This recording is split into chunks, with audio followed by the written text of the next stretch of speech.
Welcome to the Tech Egg. Don't get scrambled. Enjoy the video. You get started now. Sign into Chrome with the exact Google account that owns the channel. Open YouTube. And confirm the active profile. This ensures you edit the right channel. If you see a brand account listed, pause. That changes where the name is edited.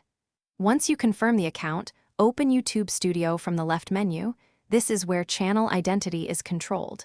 Make sure you have stable Wi-Fi so the change saves without interruption. In YouTube Studio, click Customization, then Basic Info. That's the core location for changing your channel name. Edit the name directly. Choose something concise because YouTube displays shorter names in many places.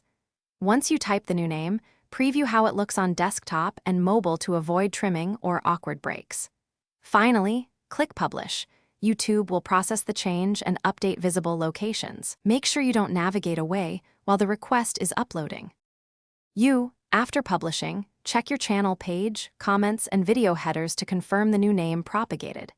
If the change is blocked, it's often because you manage a brand account or you changed the name recently. YouTube may enforce a 90-day wait.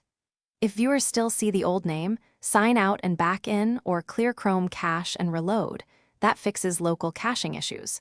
If problems persist, review the account type and repeat the correct path for brand versus personal channels. Thanks for watching. Consider subscribing if I helped unscramble your problems.